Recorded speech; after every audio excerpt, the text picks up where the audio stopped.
One of York City's proudest traditions has been an emphasis on youth, but since relegation, massive financial pressures have been put on the youth development scheme.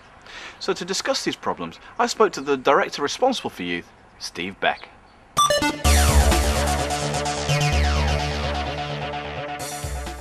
So Steve, how much of a struggle has it been to keep the youth department going? It's been very difficult. I think we've publicised over the last couple of seasons that we had, when we were in the Football League, as every Football League club gets, we had a certain amount of funding from grant aid funding, and that amounted to £138,000 per season whilst we were in the Football League. When we dropped out of the Football League for the first season, for the next 2 seasons, that was then cut in half to £69,000 per year, and obviously now we're entering our 3rd season outside the Football League. We lost that funding completely. So that I think by year 2 we'd actually managed financially to turn things around and run on the 69,000, but then obviously we then had to start again this year by trimming back a few places and trying to increase income from other sources to try and replace some of that money at least to keep it going. So in terms of financial problems, and that has been an issue certainly the last 3 seasons. Now, I understand there's been quite a traumatic story that you yourself have been involved with as director responsible for youth, about trying to get the youth team entered into the league that they play in. Yeah, a lot of it is, it's all linked in together, it's all linked into funding. And if you're not in receipt of funding from the main governing bodies, that first of all hits your Centre of Excellence licence, and you have to be licensed to partake in a programme of games. But it also affects the 16 to 18 age group. And the 16 to 18 age group always used to play in the Football League competition. But because we would have been outside of the scheme at that point, we would not be allowed, under the current rules, to partake in the Youth Alliance League for this season.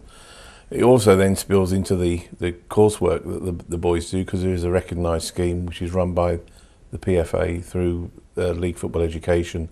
And that scheme only applies at Football League clubs. So again, once we dropped out of the Football League, we had boys on the scheme that were allowed to finish, but new boys coming on weren't allowed to join that scheme. So we had a transitional period, and last year actually proved very difficult because we had to try and find a replacement scheme.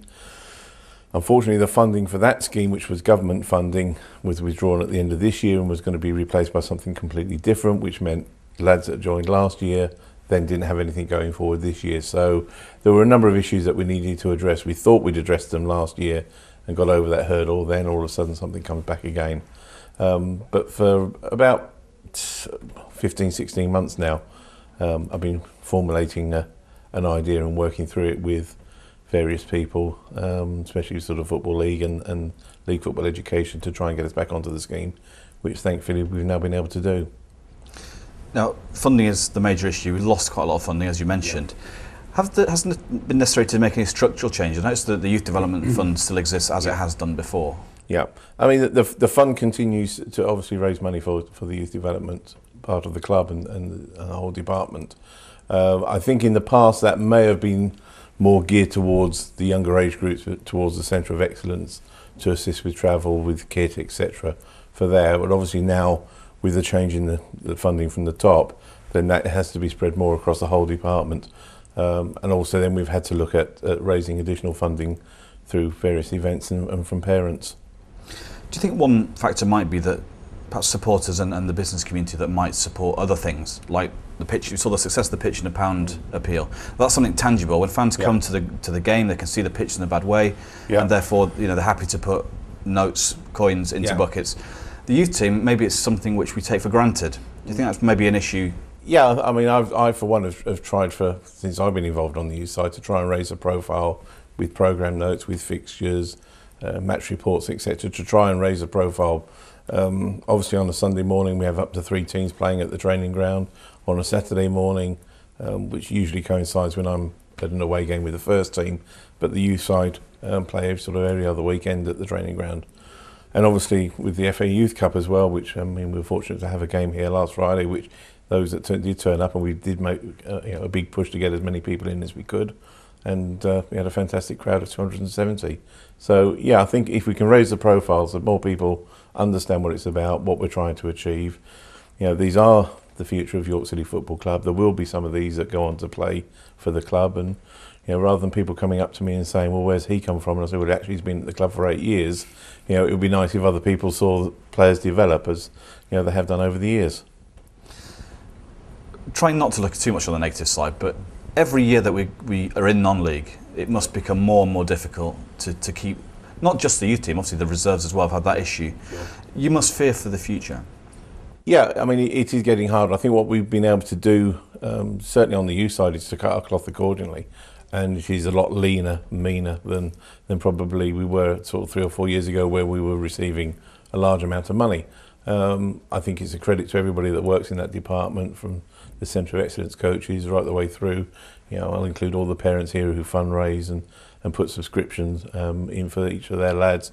They're the ones that are keeping it going. I think in that term, I think we've got it sorted. I think the reserves is a slightly different issue, because there isn't, apart from the fundraising that was done last year, it is really sort of standalone. And I believe you've got to have a reserve side to back up your first team. You've got to have a squad of players nowadays, certainly with the transfer windows as they are now. So I think you've got to try and keep that going. But I also think that the youth side is important as well. And I think we can now look to a brighter future for there. Now we've hopefully got this stabilised in terms of the operation on a year-to-year basis. So on the bright side, York City looks like quite a good prospect if you're a parent and your son is a footballer, because I suppose there's quite a decent chance in the future of them getting a chance in the first team. Well, that's one of the angles that we go at with parents when we're talking to them. I mean, obviously there's a lot of competition for their boys to go and play at other clubs, but what we like to say is, and we can always refer back to past players that have come through the system, and some of the sort of the current squad, the likes of Alex Rhodes, Aaron Reid, Darren Hollingsworth, and say, these lads were Centre of Excellence players, they were youth team players, and now they're first team pros. So we say to that, yes, you could go to a Leeds United, or you go to a Manchester United, or Newcastle or Middlesbrough, but will they get the opportunity there that they would get here? I think we found last year we had a lad that was here with us at the Centre of Excellence some years ago, left, went to Leeds United Academy, was discarded by Leeds United Academy, came back to us and has been offered a 2-year scholarship with us. So there are many routes that players can take, but I think, yes, we'd like to feel that we give them a best opportunity.